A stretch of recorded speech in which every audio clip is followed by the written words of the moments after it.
Olá pessoal, tudo bem? Hoje é terça-feira, 8 de setembro de 2020 e começa agora mais um informativo coronavírus ao vivo aqui pela TV Câmara São José do Rio Preto. Lembrando que você pode e deve participar aqui com a gente, enviando sua sugestão, sua crítica, sua opinião aqui para o nosso WhatsApp. Anote aí, nosso número é o 991637905. E temos também o telefone fixo aqui da TV Câmara Rio Preto, 3214-7766. Lembrando que nós estamos ao vivo também pelas redes sociais da Câmara Municipal. Estamos lá no Facebook, no YouTube. Acesse nossas páginas, curta, compartilhe, deixe o seu joinha, toque o sininho lá que você vai ser notificado sempre que um novo programa estiver no ar. E estamos ao vivo também pelo streaming do nosso site e além da nossa programação em tempo real 24 horas por dia, pelo nosso site da Câmara, que é o riopreto.sp.leg.br, você acompanha todos os projetos, propostas, projetos de lei que estão em tramitação aqui no Legislativo, inclusive os projetos que serão analisados nas sessões ordinárias semanalmente, né? Daqui a pouquinho a gente tem a 30ª sessão ordinária de 2020, a gente vai passar, daqui a pouquinho a gente fala sobre isso, porque vamos aí às atualizações dos casos de coronavírus em Rio Preto, feitas na live hoje pela manhã, pela gerente da Vigilância Epidemiológica, a Andréia Negri. Lembrando que desde sexta-feira Rio Preto está na fase amarela do Plano São Paulo, né, que liberou aí mais atividades econômicas, flexibilizou a economia, com possibilidade de abertura aí de salões de beleza, bares, restaurantes, etc. E inclusive outras atividades como academias, seguindo uma série de normas. Bom, então até hoje, terça-feira, 8 de setembro, a saúde confirmou 18.541 casos positivos, né? Foram registrados 38 novos casos desde ontem e até o momento, infelizmente, 487 mortes foram confirmadas, uma morte nas últimas 24 horas. Tomara que esteja mesmo caindo aí, não só o número de casos, como principalmente o número de mortes, né? Em todo o mundo já são 20... só para registrar, a Andréia fez uma observação importante ali ao mostrar os principais sintomas de quem tem coronavírus, né? Então vem liderando aí a tosse, né? A tosse em primeiro lugar, todo mundo, mais de 80% de quem tem o coronavírus tem uma tosse muito seca, muito forte, e depois tem uma série de outros fatores aí, febre, falta de ar, etc. Mas o que chamou a atenção, inclusive segundo ela, é que um índice muito grande de pessoas, aí, quase 50% de quem confirmou coronavírus, tem sintomas aí como a perda do paladar e a perda do olfato, né? Ela até citou que as pessoas relatam que café, que é uma coisa que cheira muito, a pessoa sente o cheiro do café ali e não consegue sentir o aroma, né? Então fique esperto aí para esses sintomas: tosse, coriza, falta de ar, dor de cabeça e perda do olfato e do paladar. Tá, então, em todo o mundo já são mais de 27.350.000 infectados, com pelo menos 892.880 mortes. Muita gente aí, caminhamos para 1 milhão de mortes, infelizmente, lamentavelmente, por essa doença. Estados Unidos segue sendo o país com o maior número de contaminados, são mais de 6.317.000 pessoas infectadas, e também o país com o maior número de mortes, 189.000 vítimas. E o Brasil, não sei se isso é bom ou é ruim, mas o Brasil deixou aí a segunda colocação no ranking do coronavírus no mundo, passou aí essa posição para a Índia, né? Quase o mesmo número de casos, pouco mais de 4 milhões de infectados, a Índia 4.300.000 infectados. A diferença é que a Índia tem uma população de 1.500.000.000 pessoas, enquanto o Brasil tem 200 milhões de habitantes. Então, proporcionalmente, por 100 mil habitantes, temos uma incidência muito maior da doença, né? No Brasil, aí, então, agora no número global, somos terceiro colocado nesse ranking, com 4.147.000 infectados e, infelizmente, 127.004 mortes. Está aí, então, balanço do coronavírus nesta terça-feira, 8 de setembro. Terça-feira que registra um calor senegalês aí muito alta, a temperatura batendo a casa dos 30 graus aqui em Rio Preto, umidade do ar muito baixa, em 12%, mas a gente tem o boletim meteorológico aí com o professor Zé Mário de Andrade. Vamos conferir as informações do clima.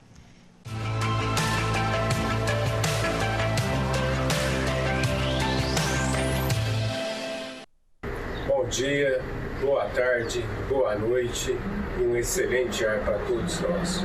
O Instituto Nacional de Meteorologia está mantendo o alerta de severidade meteorológica para o sul do Mato Grosso do Sul, o norte, o noroeste, o centro-oeste e o centro do estado de São Paulo.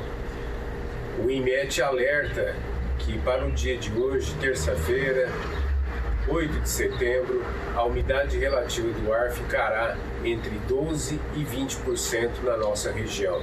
Ontem o INMET registrou em Barretos umidade relativa do ar de 10%. Esse valor está muito abaixo de 60%, o ideal recomendado pela Organização Mundial da Saúde para que possamos manter a nossa saúde. Simultaneamente às baixas umidades relativas do ar, verificam-se elevadas temperaturas.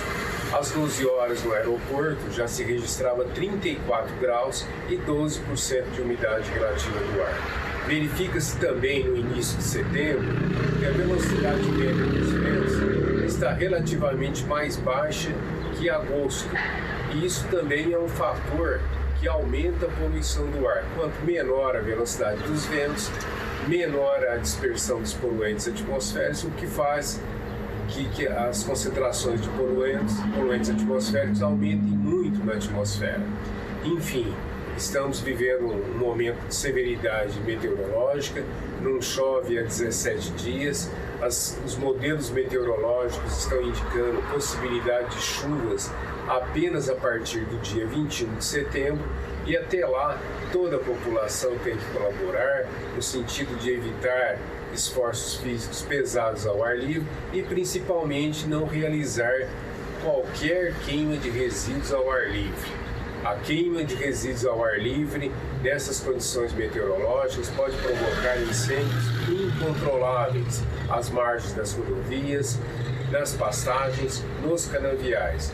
E isso causa problemas, causa risco à segurança dos transeuntes das rodovias. As rodovias podem ser interrompidas pela fumaça, que causa problemas de segurança e também engavetamentos, risco à saúde dos transeuntes. Não há expectativa de chuvas nesses dias. É importante a gente tomar muito cuidado, evitar esforços físicos pesados ao ar livre e manter uma reidratação constante do nosso corpo, mediante pelo menos a ingestão de pelo menos 2 a 3 litros de água por dia. É o mínimo que nós podemos fazer agora nesse período crítico, uma vez que as condições meteorológicas estão muito desfavoráveis, com riscos enormes de incêndios e muita poluição do ar.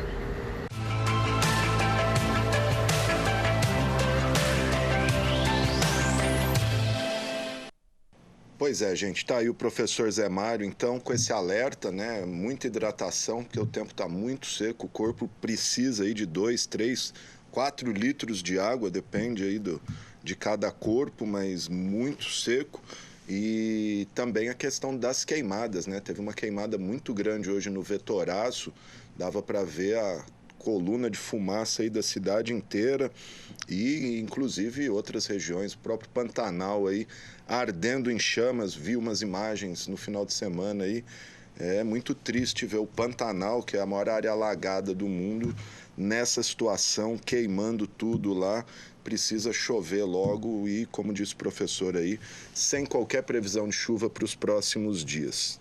Tá, então, bom, vamos falar agora do Setembro Amarelo, né? Setembro Amarelo, setembro é o mês da prevenção e combate ao suicídio, esse tema tão delicado, tão importante e tão presente na sociedade. E sobre isso a gente vai conversar com a psicóloga Mara Madureira, a Mara que inclusive vai participar de uma live hoje à tardezinha, hoje à noite, e sobre suicídio infantil, que tem sido uma constante aí. A gente fica sabendo, né? A imprensa costuma não divulgar esse tipo de tragédia aí, até para não incentivar outras pessoas, mas a gente acaba ficando sabendo. Mas a Mara é mais capacitada do que eu para falar sobre isso. A Mara está aqui com a gente. Tudo bom, Mara? Me ouve legal? Sim, Alexandre, te ouço bem. Me ouve legal? Queria te agradecer aí por estar à disposição da gente. Bom, vamos lá, Mara, suicídio. Vamos falar um pouco de suicídio infantil, que é o tema aí dessa sua live. Pode divulgar a live e fala com a gente o que leva uma criança a cometer suicídio ou tentar cometer suicídio, Mara.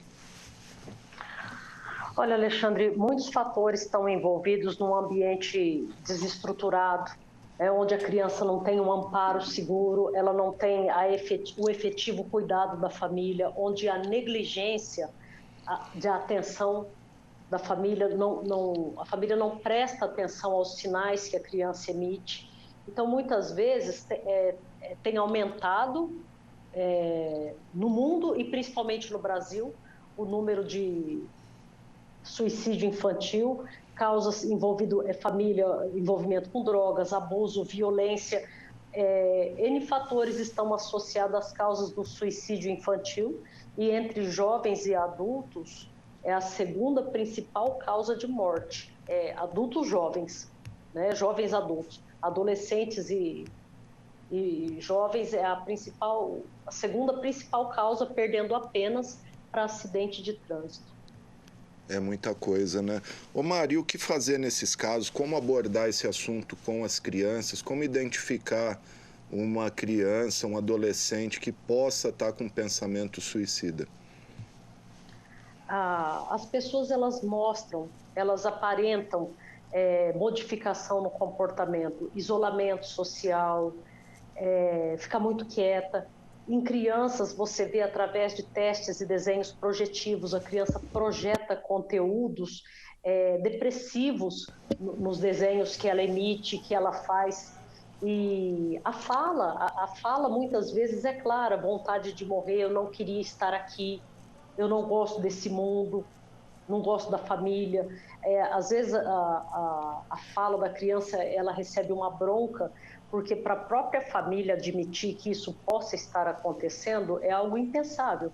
Então é muito difícil para uma família lidar com isso, porque até profissionais, Alexandre, têm dificuldade de abordar essa questão, porque eles imaginam assim, será que se eu falar, se eu perguntar de suicídio, eu não estaria desencadeando uma vontade?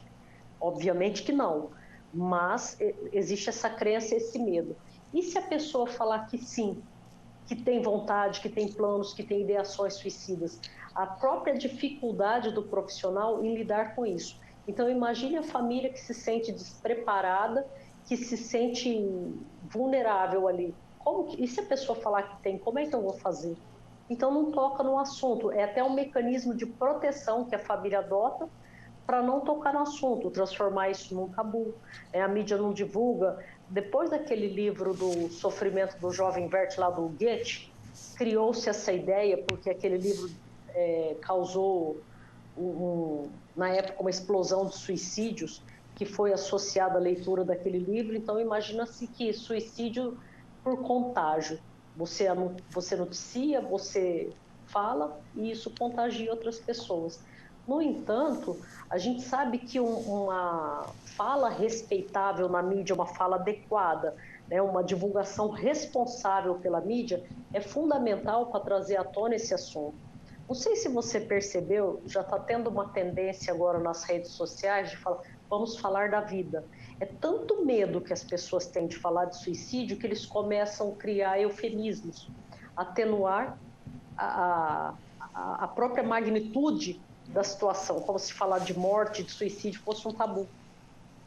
Então, nós vamos falar da vida. Exatamente. Sobre essa tua fala, dois pontos que eu quero ver com você. Você falou que a família tem medo que a criança fala. O que fazer, então, se perguntar e falar, não, eu quero morrer mesmo, tenho vontade de me matar? O que fazer nesses casos? Imagino que procurar, em primeiro lugar, um especialista, é isso? Sim, a primeira coisa é procurar um psiquiatra, Alexandre. Por que um psiquiatra? Ou um psicólogo, porque um encaminharia para o outro. Um psiquiatra faria a parte medicamentosa, uma intervenção medicamentosa, se fosse o caso, e um psicólogo, uma intervenção clínica. Teria que começar aí um tratamento imediatamente, porque, assim, não, falou isso só para chantagear. Por que uma criança iria falar isso?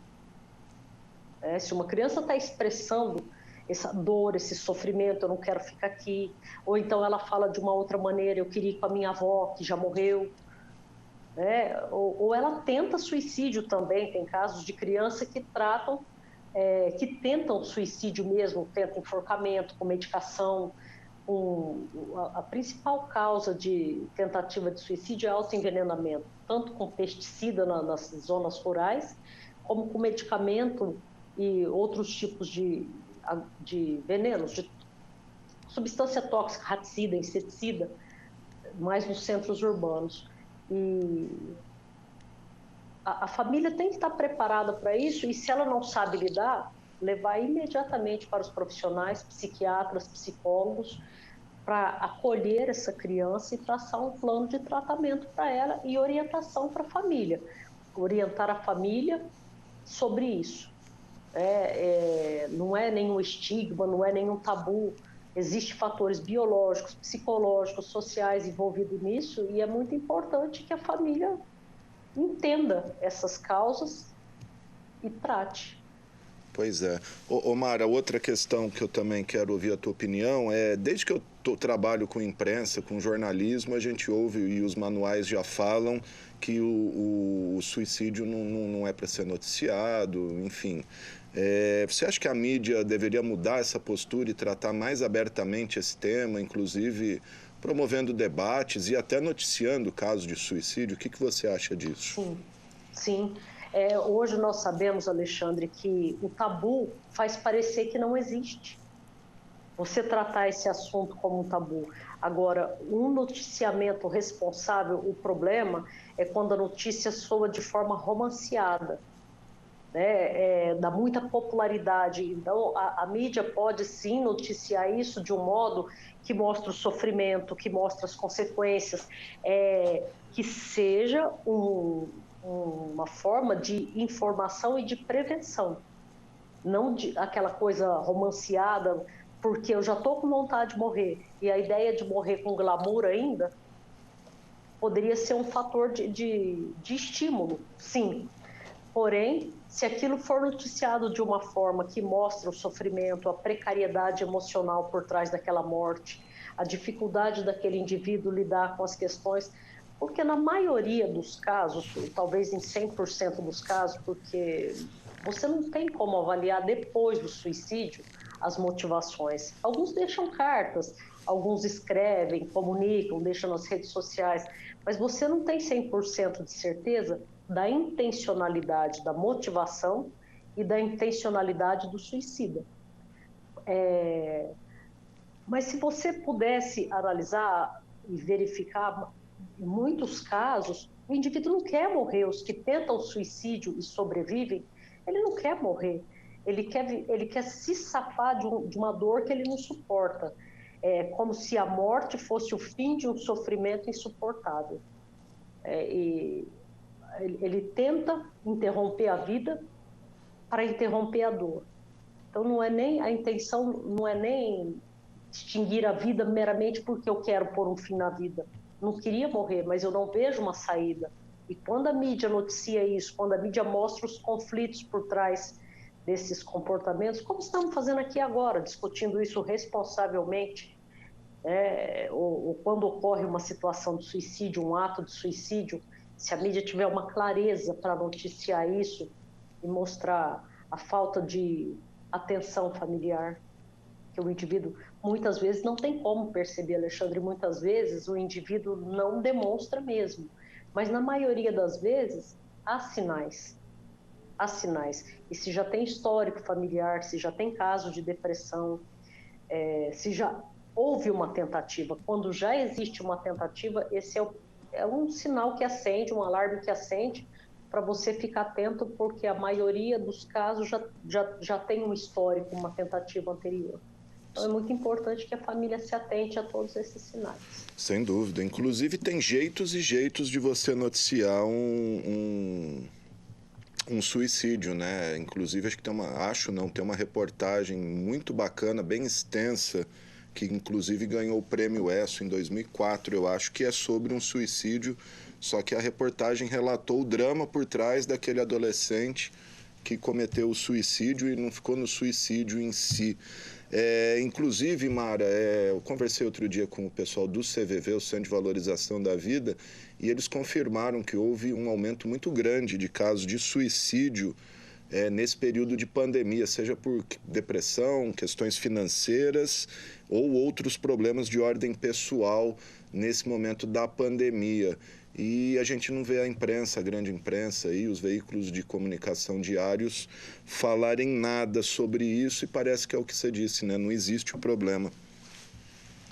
Sim, o próprio medo a imprevisibilidade, a questão do desemprego, abuso de álcool e outras drogas, que está muito associado ao suicídio, que aumentou demais nesse período de quarentena, tanto pela falta de expectativa, a droga acaba funcionando como uma forma de anestesiar o sofrimento, o aumento do abuso de álcool, que está extremamente associado à questão do suicídio, a questão do desemprego, o medo de não dar conta de cuidar da família. Então, vários fatores, e o próprio medo da morte, da doença, uma visão, porque por trás do suicídio sempre existem transtornos mentais, ou um transtorno de humor, que pode ser uma depressão unipolar ou bipolar, esquizofrenia. Sempre tem um fator ali biológico que é exacerbado em função de alguma ocorrência. Então, existe a questão biológica, a predisposição genética, existem os fatores ambientais e como o indivíduo lida com isso. Perfeitamente possível prevenir o suicídio, mas é claro que a gente não vai evitar 100% das vezes. Tem casos que você não consegue evitar mesmo, vai acabar ocorrendo, infelizmente. Porém, essa prevenção inclui essa tomada de consciência de que o problema existe, que ele está ali, que o indivíduo está dando sinais, que existe um fator de vulnerabilidade, existem eventos ocorrendo que está impactando esse indivíduo e ele não tem ferramentas para lidar. É quando ele se sente impotente para lidar com as demandas. Então, imagine, já está uma situação emocional difícil, já existe um histórico de alcoolismo, já existe um desemprego, uma dificuldade financeira, um convívio familiar intensificado, filhos em casa, criança. Então, imagina a tensão que isso gera. É muito mais fácil agravar um transtorno mental e o indivíduo não enxergar uma saída. O indivíduo não vê uma possibilidade de solucionar isso e acabar tomando as piores decisões possíveis. Pois é, o diálogo é o caminho, né? Até porque depois quem sofre é a família que fica, né? Ô Mara, pra gente finalizar aqui, que eu sei que você tá com o tempinho apertado aí, até por esse aumento de suicídios em Rio Preto, e principalmente em viadutos, o pessoal de uma igreja aí eles têm feito uma campanha que é pendurar umas cartinhas, não faça isso, nós podemos te ajudar, depressão tem cura. E aí o pessoal do CVV diz que essa não seria uma abordagem correta, diz que até procurou o pessoal da igreja para eles não entrarem nessa abordagem, porque segundo eles a cartinha já está fazendo um julgamento sobre a ação de uma pessoa e prometendo algo que eles não podem entregar, que é a cura de uma depressão. Qual que é a tua opinião sobre essa não vou dizer polêmica, mas esses entendimentos diversos aí? Olha, Alexandre, esse é um problema de saúde pública e uma das maneiras de você prevenir o suicídio é você evitar os meios que poderiam facilitar o suicídio. No viaduto, é dever da prefeitura colocar grade de proteção, de modo que iniba a ação do suicida. Isso é um fator de controle e eficiente. Porque se o viaduto está ali, o indivíduo está ali, aquilo não é mais um meio. É só Agora, pular, essas cartinhas... Oi? É só pular, né? É só pular. É só pular. Então, quer dizer, eu acho que ali perto da Avenida Potirendaba é tudo cheio de grade, é tudo fechado, a passarela que tem ali sobre a rodovia. Então, e aconteceram suicídios lá, né? Depois a prefeitura tomou essa providência de fechar e de tornar aquilo mais seguro.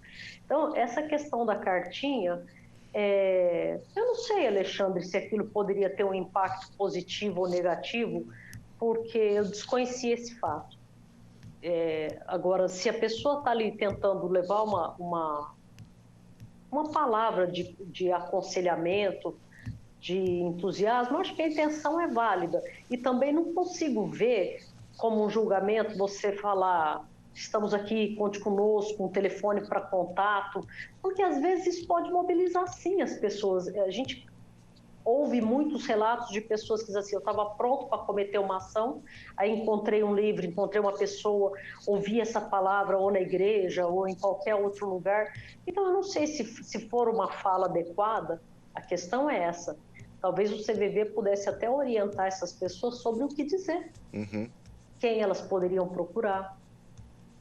Né? Mas também não sei, parece que está ali já prevendo isso, né? Já está ali prevendo, fazendo uma previsão de que aquilo vai acontecer. Vai ser, talvez, cartazes de valorização da vida. Tá certo, gente. Tá aí a psicóloga Mara Madureira falando com a gente sobre esse tema tão delicado aí que é o suicídio. E se você quiser se aprofundar nesse assunto, fala pra gente a live, Mara, quando que vai ser, como as pessoas, quem quiser, pode acompanhar. É hoje às 19h30 no Instagram do Bezerra de Menezes, Hospital Bezerra de Menezes. É OSP, HOSP, _ Bezerra de Menezes, às 19h30 e também no Facebook do Bezerra, Hospital Bezerra de Menezes. Maravilha, gente. Mara Madureira, muito obrigado pelas suas palavras aí. E se você quiser se aprofundar mais no assunto, tiver com esse tipo de problema em casa, acompanhe aí nas redes sociais do Hospital Bezerra de Menezes, 7h30 da noite, uma live com a psicóloga Mara Madureira e outros profissionais ligados ao tema. Obrigado, Mara. Eu que agradeço, Alexandre. Boa tarde. Boa tarde, grande Mara Madureira. Muito obrigado. Bom, como eu disse, gente, daqui a pouquinho a gente tem a 30ª sessão ordinária de 2020, a partir das 5 horas da tarde. E vamos conferir aí as informações com a jornalista Maristela Calças.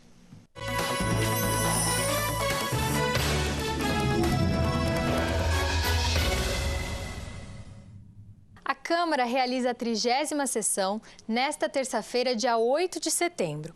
E na pauta estão 7 propostas, 2 delas em segunda discussão. O projeto de lei do vereador Jorge Menezes, que reduz o prazo necessário para a concessão de licenciamento de atividades econômicas temporárias, como feiras e exposições, e o projeto de lei de Jean Charles, que trata da proibição de aquisição e estoque por estabelecimentos denominados fundições, ferros velhos e similares em Rio Preto.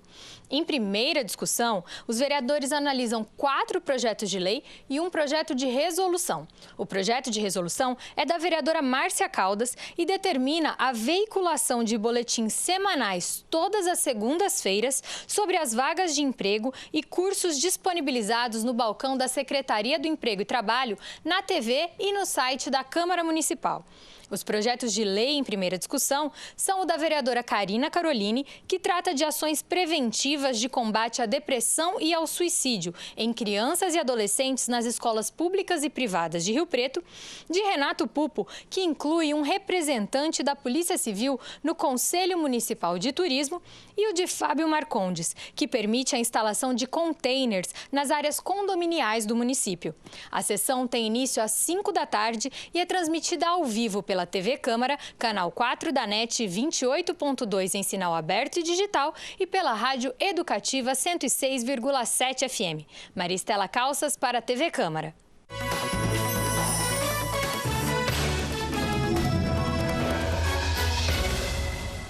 Tá, então, gente, daqui a pouquinho, então, os vereadores analisam estes projetos na 30ª sessão ordinária de 2020, como tem acontecido há um tempo já, sessão remota por videoconferência, em medidas aí de restrição, né, e cautela e cuidados aí, prevenção ao coronavírus. Lembrando que nós estamos ao vivo aqui pela TV Câmara.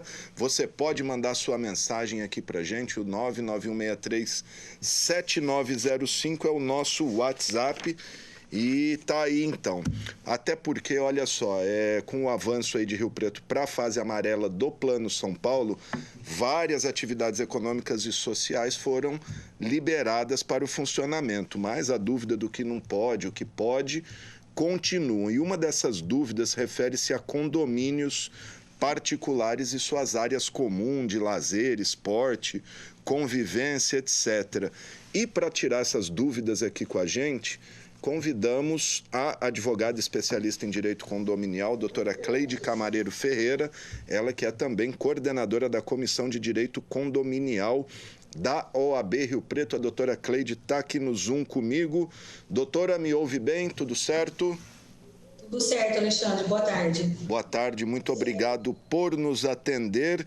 Doutora, bom, depois que a gente anunciou aí que ia fazer entrevista com a senhora, eu recebi perguntas, a senhora também, nas redes sociais da senhora, várias perguntas. Antes de a gente entrar nas perguntas, doutora, dá uma geral para a gente do que mudou em condomínios da fase laranja para a fase amarela. Perfeito, Alexandre. A gente tem um cenário no nosso município de inovação aí, porque nós estávamos vindo na fase laranja, num cenário bem crítico, e aí o nosso governo do estado de São Paulo, com o monitoramento desse plano de acompanhamento do Covid, a gente tem a falsa impressão, às vezes, de que o plano amarelo é muito mais tênue. No nosso município, a gente tinha uma legislação que até então não tinha sido pronunciada expressamente sobre condomínios. Agora, na fase laranja, a gente tem um decreto municipal, a deliberação 4, que foi publicada na sexta-feira, junto com um anexo, e trouxe especificamente as proibições e regras de condomínios. Nós, da área jurídica condominial, estávamos trabalhando muito com analogia, questões interpretando as lacunas da legislação municipal. Agora não, o cenário jurídico é que há uma previsão e essa previsão tem que ser cuidadosamente analisada para cada condomínio, porque é uma proibição mediante imposição de algumas regras, ou seja, é proibido se não cumprir algumas regras de protocolo de higiene. Então, é nessa situação que a gente tem que tomar o cuidado. E ainda agora, mais do que nunca, é indispensável aí uma orientação jurídica aos condomínios, aos síndicos, à categoria condominial em si. Porque aí, no jornal de ontem, à noite, feriado, todo mundo na praia, né? Aí começa, hoje choveu de pergunta nos condomínios. Se todo mundo vai para a praia, por que eu não posso usar a piscina do meu condomínio? Como eu estava na fase laranja, que era mais tênue, agora eu estou na amarela, então agora pode liberar tudo. E-mail para o síndico, e-mail para a administradora, olha, a gente está ou não está numa fase mais branda do plano do governo de São Paulo. A questão a ser analisada é exatamente essa. Apesar de ser uma fase mais branda, o nosso município, através do decreto, ele editou normas de protocolo de regra sanitária para condomínios na fase amarela. Então, cabe aos síndicos, aos administradores, zeladores, o cumprimento dessas regras. E aos condôminos, cumprir, né? Para apoiar toda a sociedade. Isso sob pena de multa para o condomínio, se não cumprir, e para o condômino, se descumprir a norma do condomínio, é isso? Exatamente, muito interessante esse ponto de vista, porque nós temos duas situações. A gente tem o descumprimento de uma legislação que impôs algumas regras, então essa legislação vai ser aplicada uma multa para o condomínio. Então, o condômino que falar não vou cumprir, se adotar uma postura como daquele desembargador, não cumpre ponto porque eu não sou obrigada a cumprir um decreto, o condomínio vai ser multado e essa multa, além do condômino poder ser multado por infração de uma regra que veio por força de lei, portanto não há necessidade de ter uma assembleia nesse sentido, ele vai poder responder pelo prejuízo que ele dá causa ao condomínio. Então, é muito, muito importante os condôminos terem isso em mente. Olha, as convenções condominiais, a legislação condominial, ela traz expressa a regra de que o condômino que der causa ao aumento das despesas do condomínio, ele é obrigado a reparar. Portanto, então, eu tenho uma área comum, o condômino não está usando máscara, o condomínio vai ser multado? Vai. E essa multa pode ser repassada para o condomínio infrator. Ok, bom, vamos passar as perguntas aqui, que são várias, doutor. Inclusive, eu quero deixar o WhatsApp aqui à disposição, pedir para o Tiago pôr o WhatsApp aí. Se alguém tiver dúvidas a respeito de condomínio, pode enviar a pergunta aqui para a gente enquanto a gente estiver no ar. Bom, doutora, a primeira pergunta, inclusive é de uma colega nossa aqui da TV, a Renata Arantes, porque o marido dela é síndico do condomínio que eles moram. Precisamos saber sobre higienização da academia entre um usuário e outro. Cada um leva o seu álcool em gel e paninho ou o condomínio que tem que arcar com essa higienização? Já bem, Alexandre, área comum é responsabilidade do condomínio. Portanto, a desinfecção e a higienização é responsabilidade do condomínio. Mas isso não impede, ou melhor, não retira a obrigatoriedade do condômino também ter o seu asseio pessoal. Portanto, é indispensável que ele porte o seu tubinho de álcool em gel para fazer a sua higienização e o condomínio faça a higienização por outra atividade. Como, por exemplo, liberou a academia no condomínio. Ok, vai ter que ser implantado um regime de uso para a quantidade de pessoas que têm capacidade e no revezamento de aparelhos tem que ser feita a higienização. Portanto, não adianta eu querer atribuir essa responsabilidade ao condômino se a responsabilidade de manutenção de área comum é do condomínio. E aí, completando a questão da academia, tem que ter horário marcado? Como é que fica a questão da academia nos condomínios? Segue o decreto das academias, comerciais? Como que funciona? Segue o decreto, a gente orienta sim que siga o decreto, tá? E indispensável a questão de existir alguém para fazer a limpeza. O que a gente tem recomendado é que pessoas do mesmo grupo familiar utilizem no mesmo horário, e aqui entenda-se grupo familiar, é importante esclarecer que são aquelas pessoas que residem no imóvel, não é o tio, o primo que está fazendo uma visita, é o morador realmente do local. Então, separe, divide por grupos, então vai funcionar a academia das 8 às 13, aí das 14 até às 18 ou até às 20 horas, e nesses períodos serem feitos os agendamentos. Minha família, apartamento tal vai utilizar de tal hora a tal hora, apartamento de tal hora, para o condomínio poder se organizar com a faxina, com a limpeza e a desinfecção desses locais. Ok, então tá aí responsabilidade primeira do condomínio. A Renata Medeiros, síndica profissional, pergunta: gostaria de saber se os avisos de flexibilização das áreas comuns com as devidas regras já servem como notificação ou se o morador não cumprir, poderá ser aplicada uma multa diretamente ou temos que não advertir por escrito primeiro. Resumindo, o alerta ali já é uma notificação, se ele descumprir já pode ser multado ou, além da plaquinha, do alerta, ele precisa ser notificado no caso da primeira infração? Não tem necessidade dele ser notificado, porque se trata de uma imposição legislativa. Não é uma imposição interna do condomínio por regimento, é uma imposição que veio por força de lei e na máxima jurídica a gente tem a definição de que ninguém é obrigado a deixar de fazer, senão por força de lei, né? Fazer ou deixar de fazer, senão por força de lei. Então, já pode sim ser aplicada uma multa, mas como a gente está num momento que é novo para todo mundo, o que a gente tem orientado é o dever de informação. Então, quanto mais informação tiver, menor vai ser a reincidência nesses casos de aplicação de multa. Até porque já estamos numa situação... Desculpa, pode falar.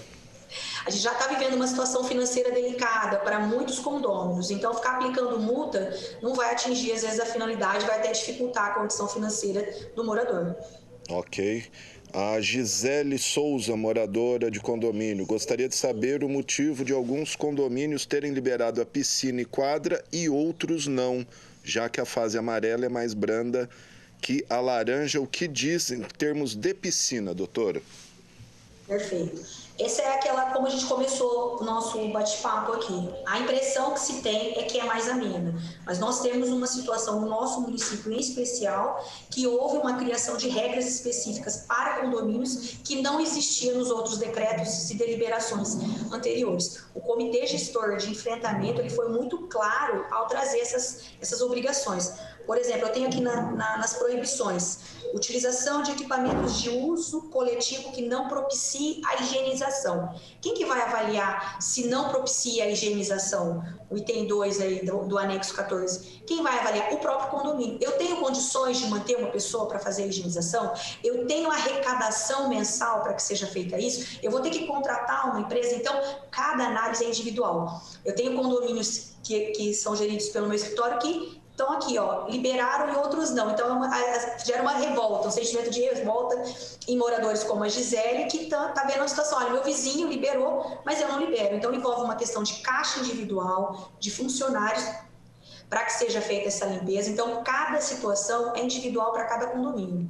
Então, tem que ser avaliado. E a situação da piscina em especial, Alexandre, é uma situação ainda muito nebulosa, porque não se sabe, não se tem nenhum parecer oficial de como é feita essa higienização, se há transmissão na água, se não há, se a limpeza por cloro é suficiente. Então, a gente não tem um conhecimento claro e técnico do que seria a higienização de uma piscina. Seria só a limpeza das bordas? Então, a gente não tem essa informação técnica para passar e o município também não deu essa orientação. Então, ele só falou, olha, se não der para fazer a higienização, não usa. Então, cada condomínio está avaliando individualmente. E parece que nesse caso mesmo vale para clubes, né? Clube pode até abrir, mas numa piscina parece que está proibido. É isso, doutora? Não é isso, por conta dessa situação da higienização. Como que vai ser feita a higienização na rotatividade? Até agendo um grupo familiar. Vamos lá, tem uma família de 8 pessoas. Eu vou agendar no clube. E a outra família de 4 pessoas posterior a mim vai ter que pegar, depois que eu utilizei, sem higienização? Que segurança ele tem, né? Então, aí parte para aquela questão de que a responsabilidade de manutenção do uso comum é do condomínio, da associação, do clube e tudo mais. E a questão de quadra, doutora? Quadra e área de lazer, porque a mesma Renata perguntou a questão do playground, o parquinho de criança. O playground, ele entra na regra da desinfecção, ou seja, se for possível a higienização, ok, pode liberar para o grupo familiar, fazendo a rotatividade, realizando a limpeza. Agora, os esportes coletivos estão proibidos. Eu não posso ter aglomeração em quadra com mais de 3 pessoas, excetuando a contagem do grupo familiar. Então, eu estou lá em casa, eu e meu filho, eu vou jogar bola. Aí eu vou ter que chamar mais 2 para jogar bola comigo. Eu não posso jogar coletivamente bola. Mas, então, por isso que as quadras também têm sido mantidas. Mas nada impede, às vezes, muitos condomínios estão liberando a realização de personal trainer, delimitada essa quantidade de pessoa para fazer a prática esportiva nas quadras. Agora, a peladinha e o racha tem que ficar de fora mesmo. Não pode, né? Não tem jeito. Aí chega uma pergunta aqui, aí acho que não é tanto de condomínio. Carlos, o que abre nessa fase, pois muitos moradores estão questionando. Não sei se ele está perguntando o que abre no condomínio ou o que abre em geral. Mas aí eu acho que é bem genérica a pergunta. Vou passar aqui para a Ana Lúcia, que é síndica. Vou reabrir a piscina, mas com agendamento por família e por um determinado tempo. Preciso tomar algum cuidado? Acho que a senhora já respondeu aí, né? Nesse caso, eu acho importante a gente ter um dever de informação. Esse protocolo de Rio Preto aqui, nessa deliberação 4, ele trouxe muito claro essa responsabilidade do condomínio no dever de informação. Aí, fazendo um paralelo com a legislação civil, que traz a responsabilidade do síndico, é indispensável que os síndicos, os presidentes das associações, deem essa informação, afixando as informações. E quando eu digo isso, tem que ter o protocolo sanitário. Mas todo mundo já sabe como tem que usar máscara. mas todo mundo já sabe que tem que passar álcool em gel, mas o dever de informação visual é trazido na legislação. Então, para que você minimize as responsabilidades do condomínio e pessoal do síndico e presidente em alguns casos, você tem que comprovar o cumprimento dessas regras. Então, eu vou reabrir a piscina, vou cumprir o protocolo de higienização, ok, informação, horário, para que o direito de uso de todo mundo seja preservado, e os protocolos muito claros lá, olha, utilização somente grupo familiar, tal hora, agendamento prévio, nesse sentido. Muito bom. Aqui o Alan está perguntando, e também já falou, podemos reabrir o campo e a quadra? A senhora já respondeu, e ele pergunta também, a área de passeio deve continuar fechada? Deve ser pista de caminhada, imagino. As áreas de passeio, elas estão liberadas mediante o uso de máscara e na restrição de aglomeração. Eu vou fazer caminhada com 10 pessoas. Você não pode fazer isso aqui em São José do Rio Preto, é vetado. Está limitado a 3 pessoas, uso obrigatório de máscara. Respeitando essa regra, não vai ter problema nenhum. O que tem acontecido no nosso município, Alexandre, é que os condomínios estão sendo fiscalizados. A Secretaria da Saúde está fazendo essa fiscalização. Na semana passada, meu escritório fez uma consulta para a Secretaria da Saúde nesse sentido, para esclarecer. A gente teve um pronunciamento do nosso prefeito há um tempo atrás, falando assim, olha, nós não vamos multar, nós só vamos orientar. Só que a Secretaria da Saúde, ela entende que já passou um prazo muito coerente, aí temos que concordar, porque foi no início de julho o decreto estadual sobre a obrigatoriedade do uso de máscara e as questões de isolamento sob pena de multa. Então eles se posicionaram expressamente, falando assim, olha, em razão do tempo decorrido da instituição da legislação estadual, a Prefeitura Municipal vai começar a incidir a multa. Mas o que eu tenho visto é o seguinte, eles estão visitando, estão fazendo a constatação, estão orientando. Na reincidência, acredito que já vai ser aplicada a multa. E aí que mora o cuidado, porque é o condomínio que vai ser penalizado. Como que funciona a fiscalização? Os fiscais têm autoridade para entrar no condomínio mesmo, sem autorização? Como que é? Não, eles se identificam na portaria, tem que ser mediante autorização. O que tem acontecido é exatamente denúncia, né? A fiscalização ela tem agido muito com base em denúncia. O que não incomoda você, incomoda muito o seu vizinho. Aí ele liga para a secretaria, faz a denúncia e pede para a fiscalização ir até lá para fazer a constatação. E nessa constatação, quem libera é o próprio condomínio que fez a denúncia. Que fez a denúncia. Vixe, aí dá uma briga no condomínio, hein? Não tem sido poucas brigas. Imagino. Doutora, questão de condomínio vertical, questão do elevador, parece que o decreto ou o anexo aí trata bem a questão do elevador.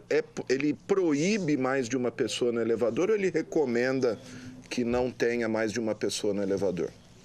Ele limita o uso de pessoas, reduzindo a lotação máxima. Então, volto a dizer, tem que ser analisado individualmente. A legislação ela trouxe alguns parâmetros de distanciamento por metragem, então isso aí tem que ser analisado no condomínio. Tem condomínios que tem um suporte aí para 10, 12 pessoas, e tem condomínios que o suporte já é pequeno. Aí seria só restrito ao grupo familiar. Mas aí volto a falar, tem que ter a informação. Tem que ter a plaquinha fixada lá, de além do uso obrigatório de máscara, o limite de quantidade de pessoas. E curioso que parece que ele fala para as pessoas não conversarem, né, dentro do elevador. Mantendo o distanciamento necessário para não conversar, por conta da caixa, né? Uma caixa acústica ali, né, que não gera. Por isso que a gente orienta, às vezes, dependendo do condomínio, do tamanho do elevador, para ser utilizado só pelo grupo familiar. Ok. O elevador é pequeno, sobe só a família. Ainda sobre a questão da multa, se o condomínio vier a ser multado pelo descumprimento das regras decorrentes da obediência, etc., cabe recurso ou essa multa é pacífica, tem que pagar? Cabe recurso, a gente ainda não tem uma situação, um precedente para falar, olha, se o condomínio cumpriu todas as regras de protocolo e foi uma situação de desobediência de um condômino, como que vai conduzir essa questão? A gente não tem nenhum precedente nesse sentido. Há margens, eu entendo que para atribuir essa pena ao condômino infrator, mas a gente tem que tomar o cuidado com o valor. A legislação, ela fala que pessoas jurídicas, a multa chega a R$ 5.025, por vezes o número de pessoas sem a proteção. Então, isso pode ter uma abrangência. Eu recebi uma foto esse tempo atrás que num uma área de condomínio de convívio, não estava sendo utilizada a quadra, mas as pessoas estavam reunidas ali conversando, os adolescentes do condomínio conversando, devia ter mais ou menos umas 15 crianças ali reunidas. Se esse objeto de captura é um objeto de fiscalização, é só fazer conta. 5.000 vezes 15, o valor atribuído à multa. Então pode até comprometer a saúde financeira do condomínio totalmente. 75 mil reaisinhos aí para a conta do condomínio. Exatamente. Então é a hora da gente pensar, refletir como condômino, como advogados de condomínio, como sociedade em geral condominial, de que a gente tem que fazer a nossa parte. Porque o condomínio vai arcar com essa responsabilidade, mas ela pode ainda ser atribuída ao condomínio. Então não adianta falar assim, eu exijo meus direitos, você também tem deveres, né? Então, nesse contraponto, os síndicos têm se colocado em situações extremamente delicadas, porque às vezes exigir, só o grupo familiar que entre no elevador, a pessoa que chegou junto se sente às vezes preterida de ter deixado a da outra entrar antes dela. Então, são todas situações de convívio que têm se agravado intensamente nos condomínios, tem causado discussões extremamente acirradas aí entre os condomínios, amigos que deixam de ser amigos aí por conta da situação de pandemia, porque todo mundo já está numa situação esticada ao extremo. São 7 meses de isolamento e tem pessoas que realmente estão isoladas dentro das suas casas. Então, a intolerância está a nível altíssimo, então a gente tem que tomar cuidado como condômino, como jurídico de condomínio na hora de dar uma orientação. A gente não pode ser tão restritivo, mas sempre tomando cuidado no sentido de resguardar as responsabilidades, para não respingar no condomínio, para que isso não venha gerar um prejuízo para a unidade aí, que às vezes um visitante descumpriu a regra do uso de máscara, de não utilização de uma área comum que está interditada. Importante também falar sobre a interdição dessas áreas que estão proibido o acesso, a sinalização. O parquinho não tem jeito, as crianças estão utilizando, vai lá, enrola o balanço na parte de cima, põe a fita lá que veda o uso, para que seja visualmente notável a proibição de utilização, porque só assim vai minimizar responsabilidades e cumprir o dever. Acho que a questão da aglomeração vale também, claro, para a área social, assim, churrasqueira, salão de festas, tudo isso proibido mais de 3 pessoas, né? Inclusive bem claro, nas residências, Alexandre, inclusive nas residências. Pode haver denúncia, vou fazer um churrasquinho, mas vai ser dentro da minha casa, não vou ter problema nenhum. Pode ter problema sim. Pois até há um mês atrás a gente conversou a questão daquela decisão do juiz Paulo Sérgio. A senhora tem notícia o que virou aquilo? Que ele impôs multa ao morador que estava desrespeitando? Não julgou definitivamente ainda, mas eu estou acompanhando de bastidores aí para saber qual foi o desfecho. Então tá bom. A senhora falou de parquinho, chegou aqui, a pessoa fala, eu mantenho a minha criança, a minha filha em casa, mas toda hora os amiguinhos batem para chamar ela para brincar. O que fazer nesses casos? Aí não é uma questão de direito, acho que é uma questão de educação, né, de etiqueta. A gente teve uma denúncia no condomínio por uma unidade residencial em que a unidade vizinha realmente fazia reunião de crianças de 6, 7 anos que iam ali brincar de boneca, mas era uma quantidade de 6, 7 crianças. Nesse primeiro ponto, é ser cordial, né? Porque envolve crianças, as crianças também estão vivendo uma situação até pior que os adultos, né? Que não compreendem essa necessidade de distanciamento. E o condomínio orientar. O papel do condomínio nesse momento, como eu disse desde o início, é orientar, é informação. Quanto mais informação, menos reincidência desse tipo de situação a gente vai ter. Porque uma mãe está fazendo o seu papel e como que ela consegue explicar para a filha dela com a criança lá na porta que não pode brincar, sair para brincar. E o nosso anexo aqui ainda trouxe, né?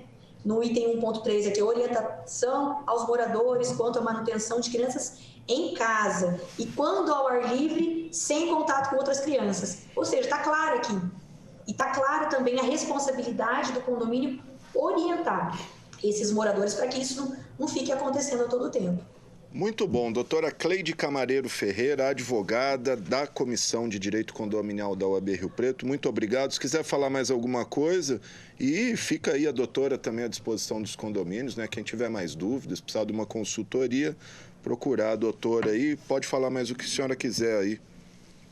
Eu agradeço o espaço. Como eu falei da outra vez, eu volto a falar. É muito importante o debate condominial. Rio Preto é um polo condominial, nós temos condomínios de portes de cidades com mais de 2.000 habitantes, 1.500 habitantes, então é indispensável a gente trazer e ter esse espaço público, Alexandre, para que a gente possa trazer essas informações, porque uma coisa é você achar que tem um direito, outra coisa é você constatar esse direito e ver que ele vem junto com deveres.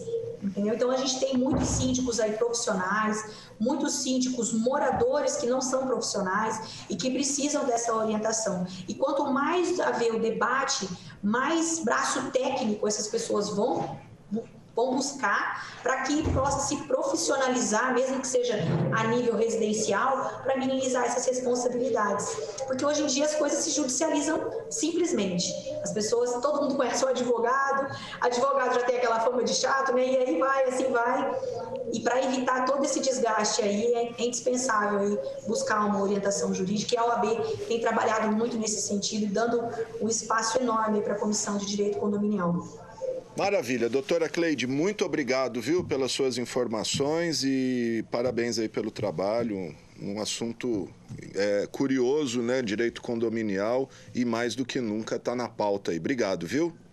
Obrigada, eu que agradeço, Alexandre. Uma boa tarde. Tá, então, gente, quem nunca teve um problema em condomínio, né? Se você mora em condomínio, certamente já teve uma briga aí com o seu... Briga, discussão, ou sabe de alguém que já brigou, discutiu com o vizinho. Tá aí. Bom, estão abertas as inscrições para o vestibular da Unesp e o prazo de isenção e desconto vai até o dia 27 de setembro. Saiba aí se você tem direito a isenção ou desconto com o jornalista Matheus Camargo. Vamos lá. Não tem? Não tem o boletim? Então tá bom. Então assim a gente encerra o informativo coronavírus desta terça-feira, que contou com os trabalhos técnicos do cinegrafista Eude Russo, do controle mestre Fernando César, GC e produção do Thiago Zatti, Matheus Camargo e Vivian Lima, e do operador de áudio Flávio Furlaneto. Lembrando aí, como disse a doutora, o momento é de seguir as orientações das autoridades sanitárias e permanecer em casa, sair só para o que for essencial. E se você quiser rever esse programa, ele vai ser reprisado logo mais às 9 horas da noite aqui na TV Câmara ou no nosso canal no YouTube a qualquer momento, em qualquer lugar do planeta. E a gente volta amanhã às 4 horas da tarde com mais informações para você. Lembrando que hoje, 8 de setembro, é o Dia Mundial da Alfabetização e por isso a gente termina aí com um cordel em homenagem ao Paulo Freire, que é o patrono da educação brasileira. O Paulo Freire que virou uma espécie aí de disputa entre comunistas e capitalistas, mas o homem é o nosso patrono da educação e vamos conferir esse cordel em homenagem à alfabetização.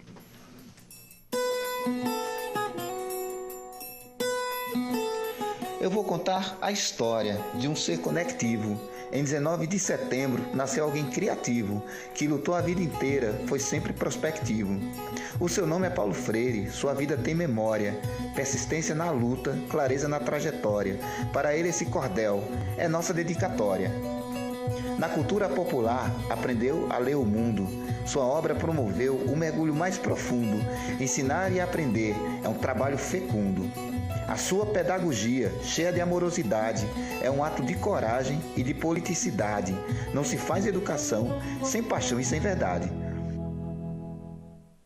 Com o golpe militar, esteve preso e exilado por querer a educação de um povo explorado e por buscar justiça num país tão maltratado.